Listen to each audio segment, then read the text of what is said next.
Hello, everybody. Welcome back to the Hey You Guys review show. Scott J. Davis here, joined as ever by the lovely Linda Marric.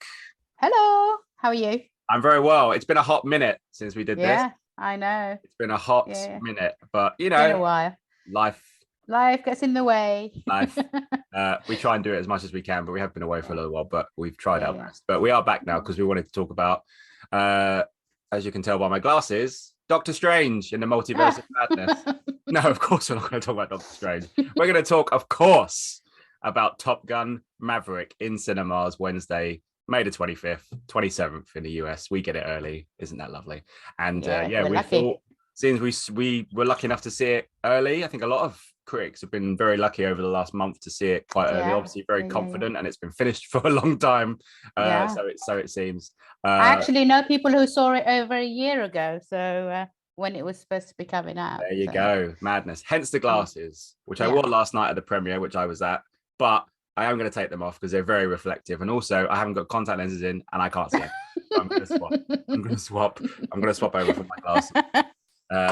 I'm also going to turn my WhatsApp off because that's going as well. I don't know why that's on. But that's right. It doesn't matter. But yes, we have been lucky enough to see it. The buzz is huge for this film. Absolutely massive. As huge as the premiere was last night. There was a plane. There was an actual plane. Yeah, I mean, let's talk about the premiere. You were lucky enough to not only be at the red carpet premiere, but you also interviewed TC. How was he? Mr. Tom, Mr. TC. He was very nice, as ever. He is lovely. Very, very nice. This was different because he usually does like one question with people. He always tries to get around everybody and do a question. And he came to us, and so they had like a part of the carpet that had a red rope because there was like E were there and like all these big major entertainment things were there. And then we were the first people of like the normal what do they call it, fenced area, not fenced. Yeah. And we were first, so we thought, we might get one question because he always stops and stuff like that. And then he ended up staying with us for like. And he remembered you. He did, and then he fist bumped Colin as well, our cameraman, and he remembered him. And then he was like, when Colin said, "See you later," we'll see you again, and he was like, "I'll see you again."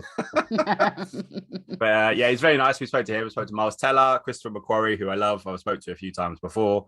And a very quick little chat with John Hamm because it was a royal premiere. At a certain point, everything went a bit mental because you could just hear everybody like, we're going to be here in 10 minutes, 20 minutes, got 20 minutes. And obviously they have to like clear the carpet. Oh, of course, yes. Before the royal security. And then he was waiting with Joe Bruckheimer, who was also there. Oh, was Joe Bruckheimer there? Yeah, and then they went up to the stage that they'd built where the plane was, and all the cast were waiting to do the royal kind of welcome as they do, shake hands, say hello, etc. But it was a good night. It was a good night. Oh, fabulous. It looked fantastic. I was very pleased. Yeah, we all had to put our glad rags all on because the royals were there, so we couldn't just go in shorts and t-shirt, which is what I was wearing minutes before I went onto the red carpet. It was quite warm. Anyway, if you want to go and check out our interview with TC, head over to HeyUGuys.com where you can find it, and also over on the YouTube channel, but you can see all the interviews together in one post on the website.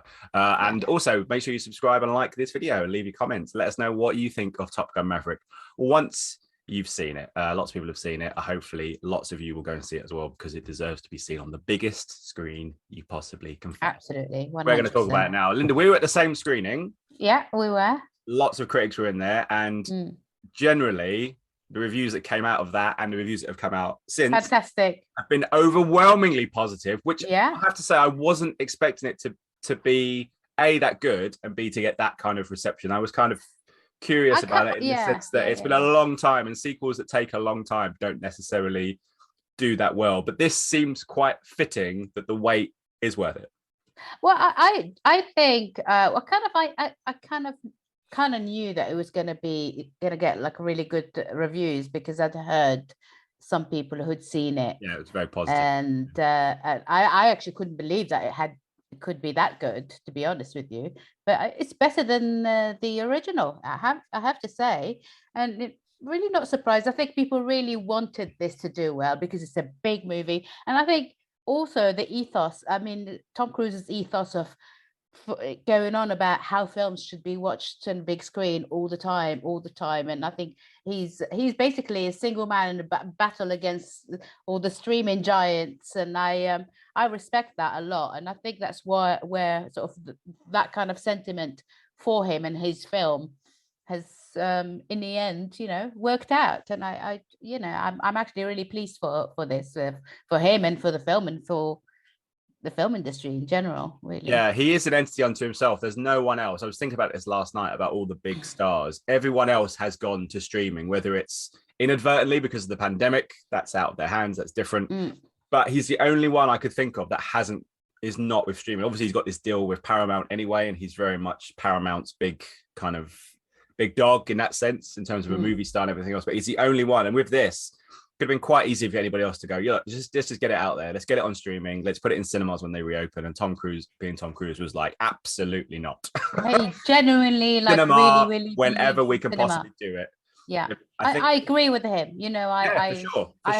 Wholeheartedly, and we can see. I mean, somebody else, the very sort of well-known documentarian Asif Kapadia, not that long ago, tweeted saying, cinema will outgrow the streamers, and I 100% agree with him, because I think we can see already what's going on. People are already sort of getting streaming fatigue. Do you know what I mean? I think you can't get the same sensation and feeling from watching a film sat at home as you would get with watching it on a big massive screen with loads of people around you. Either it being a small film or a big film, regardless, if you can see a film on a big screen, please do that rather than seeing it in cinema. Just such a huge difference. Massive difference.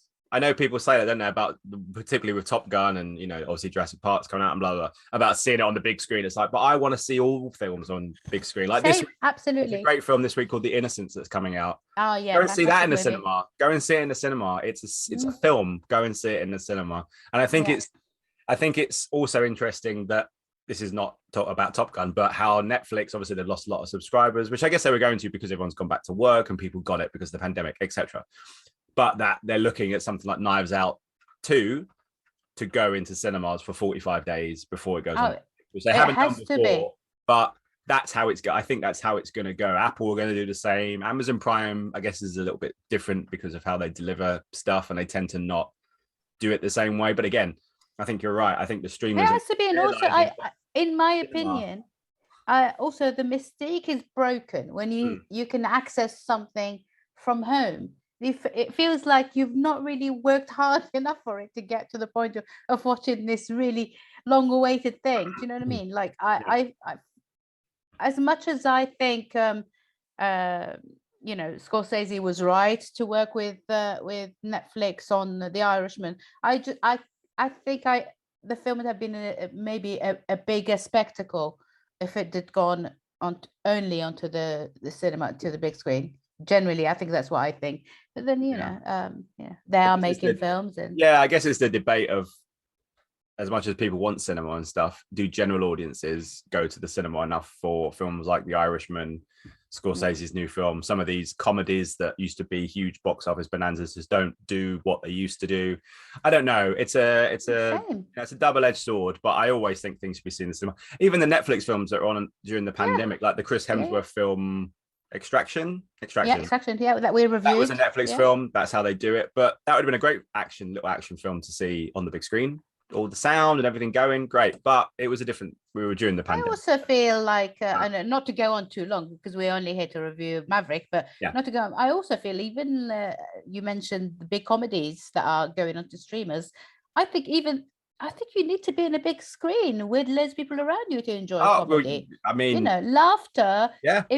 It invites laughter, if you know what I mean. If like one person next to you is killing themselves laughing, you just can't help but laugh as well. So I think there is a moment where streamers have to be honest with themselves and sort of let their films out into the big screen first, and then maybe have them on. There's no harm in that, I don't think at all. I hope as well, and again we'll talk about Top Gun in a second, but like we might see a move back to like the mid-budget movies that you can afford to take a few risks on and put into cinema, like in the old days. Maybe it's going to go back to let's not spend $200 million on this thing when we can spend 50 and maybe protect. Yeah. Anyway, Absolutely. Top Gun Maverick. Okay. Big Right, screen. let's go for that. It is absolutely sensational. And I have to say, I said this to Tom Cruise last night. The first thing I said to him was, as soon as the music started at the beginning with the credits, I was like, I'm in, because I wasn't sure if they were going to use the music again. I wasn't sure they're going to start. And they literally start the film exactly the same way as the original. And straight away, I could tell in the audience, everyone was just like, if they weren't like getting into the music, you could just feel them going, all right, here we go. We're here. Let's go. That was great. That was a great tone setter for how the film goes. And what transpires in the film is just incredible. It's spectacular. Incredible. It's a big action movie, but action not in a sort of running. It's not Tom Cruise running, in a city and I think hanging. He runs in this, does he? But does he run? I don't think he does. Does he run? Does he run? He's on his bike a bit, isn't it? I don't think he does. Yeah, he doesn't well, run in you this, could argue that but, the rugby American football. Yeah, this isn't. As I say, this is not Tom Cruise running. This is like a big. It really makes you believe that they are in those cockpits and that their lives are in danger. And I think it's so well done. It's so fantastically done, and I don't think we even need to tell you the premise. I think that he goes back to Top Gun to train some new recruits. That's all. Exactly. And Miles Teller is the son of his former wingman who died.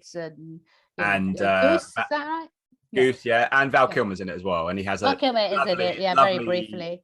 Lovely moment with him and Tom Cruise, which is kind of lovely, decadent of their real relationship in some respects, in terms of it was wonderful. Val Kilmer, it's been I really liked it, and I really loved Miles Teller in it. He's fantastic. Yeah, and I have nice to say see him. Yeah, he was good. I have to say, I thought Glen Powell was tremendous as well. Played that sort of kind of Val Kilmer. Yeah.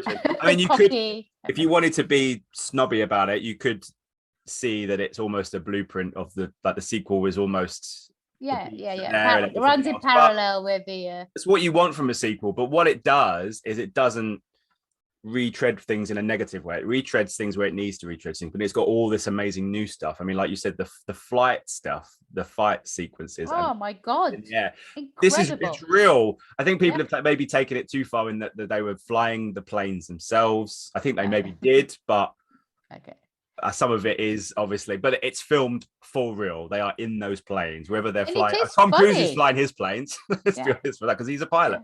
But it is funny. It's also very funny. There's some really good one-liners in it, and I really enjoyed the fact that there was an age-appropriate love interest for him in Jennifer Connelly. I'm glad they didn't go to sort of. I have a bug bite with Hollywood forever sort of coupling older aging male film stars with younger. There's only 10 years. She's 51. She's 50. He's 51. So it's 51, 52, something like that. He's 51. Sorry, I heard her say it in interviews. She's 51 and he's 59, which isn't a great. Doesn't look 51. No, she doesn't. She looks amazing. But yeah, that's right. I mean, I did joke with a friend saying that it is, even though it is age appropriate, which is good. It's strange how when the first Top Gun came out, she was in Labyrinth and she was like 12 or 13. Oh yes, of course. I mean, look, there is 8 years difference between them, 8 to 7 years. I don't know, I can't remember, but I still think it's actually really good that they didn't go for like a Margot Robbie or the usual sort of up and coming 30 something stars who probably would have made them could have done it quite easily. And I also like the fact that they thing in the story in terms of their romance is like an old it's an old romance and stuff like that, which is kind of let's face it, Tom doesn't really look his age. He looks fantastic, he and my dad are like a year or two apart, and I love your dad if you're watching, but there's no comparison. Let's be honest. He looks amazing. I mean, whatever he's doing, he needs to carry on doing it. He looks absolutely fantastic, and but like not sort of he's aging gracefully in a natural way, but also really looking after himself, and I think it really shows. There isn't anything that I hated about it. I think it's a film that doesn't take itself seriously. It's a big old-fashioned, big old-fashioned Hollywood summer blockbuster. Like we really need. And I think I like the fact you say old school in the sense that we have so many. I mean, Doctor Strange is a different movie. It has to be CGI because it's dealing with very, very different things. But in a world where that is kind of semi the norm now, it's nice to have a movie that feels, it's like we're saying old fashioned, but it feels like real cinema, physical, kind of reach out and like touch. A celebration of film, exactly. It's a celebration of capable of this of genre, because it's a genre movie. It's a film that celebrates big, sort of, encourages. And I really hope it does well, also box office wise, because otherwise. This a strange stat before we talk like final thoughts and everything. Tom Cruise hasn't had a film ever open over $100 million in the US opening weekend. People are like, this is going to be it, surely. Oh God, I hope so. But he's coming off of people talk about him as a performer and his box office weight and blah blah blah. He is the last remaining movie star in a sense. Mission Impossible Fallout, the 6th film in the franchise, was the highest grossing of all of them. Oh, and I think the next one is going to be and the next two are going to be even bigger because everyone is now, it seems like he's done that thing that's very difficult to do, where you get the new audience and the young audience and you get them both to go, because it's sometimes tough, isn't it? Like something like Top Gun, it is a tough sell for people that don't know Top Gun or aren't old enough to know Top Gun. But I think the way they've made it invites new people in because it looks like something that's very original in the sense of they're really up in the sky doing these crazy and things. I think it's really all too easy to take him for granted as well, because he really still has a huge sort of global appeal. And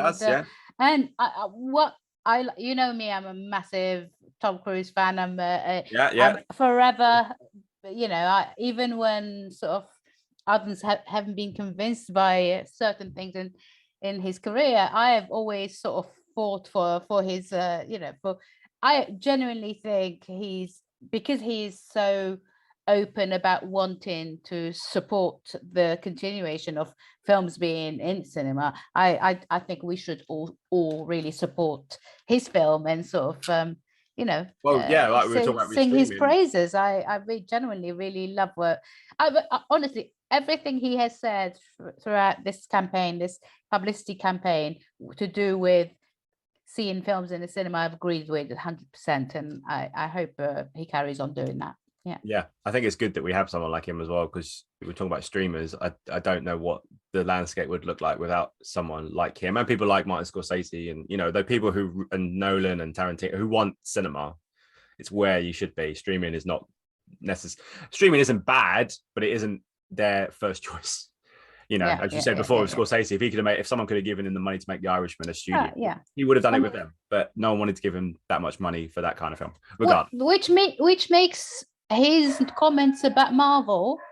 Oh, sorry, you might have to cut here. Sorry, which make his comments about Marvel all the more pertinent, because if there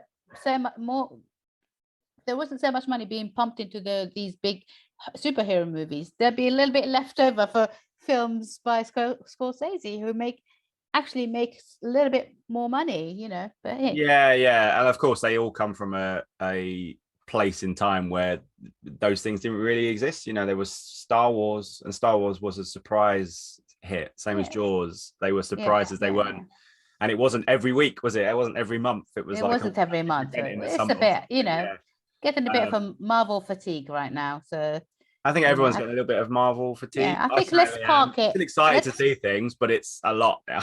It's a lot. I don't know. I don't know if I am even excited. I think park it for a bit and then, I think it's more now because of the series. You get the series and stuff now. It is a lot. Yeah, a bit much. Regardless. Anyway, Top Gun. Right. No hate. No hate. I love Marvel. I love Marvel. I like Marvel, but I think there's a lot of it. It's now at that point, like with Star Wars, where you're like, I can't keep up. It's overkill. It's too much. Anyway, Top Gun Maverick. Linda, what are you going to give it? 5 stars, 100%. I mean, I had zero doubt in my mind it's going to be 5 stars as soon as I left.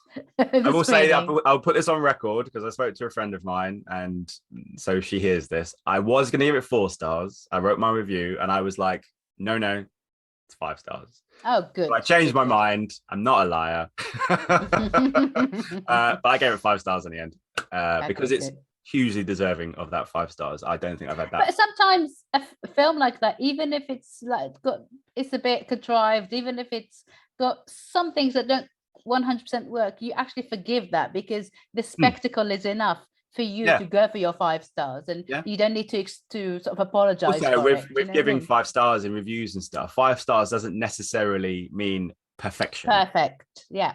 There is no perfection, really. For it's you. people's definition of what they think is perfection. So even giving it 5 stars, whatever. 5 stars. Everyone's giving it 4 stars. It's a brilliant thrill ride. Yeah, and it's the funny. Film of the summer. I hope it does well. It's irreverent, and there's loads of stuff going on. And there's a beach scene for those of you that want a beach scene. It's in there. He hasn't forgotten that. Also, Lady Gaga with a banger of a song as well. I will say that it's a great song. I wasn't it fits sold. The film. It fits. I wasn't sold, but I did like the Hans Zimmer score. I thought. Hans Zimmer, Howard Faltermeyer. There's Kenny Loggins in there as well. Oh yeah, of course. All in there. Everything's in there for you as well, and some fantastic performances as well. Go and see it. Yes, go and see it. It's out in UK cinemas on the 25th of May. US cinemas on the 27th of May. Everyone, go and see it. It's amazing. Fabulous.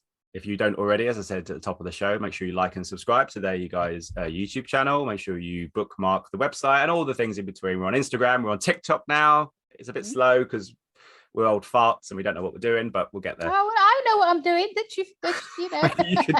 Well, we've got a video. Yourself. There's a great little video that Colin did on a 360 camera that he's got of Tom Cruise. Oh, TikTok is a bit. It's a bit like the Wild West, like I said. You know, it's a bit like the Wild West. It is. You post something completely, innocent, and you get sort of loads of sort of really horrendous comments. But I think it will calm down eventually when it becomes when everyone else is using it. But it scares me sometimes, TikTok. Yeah, a little bit. Well, hopefully we'll be back. We can't promise because life gets in the way, but there's films coming out. Everyone is in Cannes at the moment. Everyone's in Cannes. There aren't that many. I know. I'm going to mute everyone's in Cannes.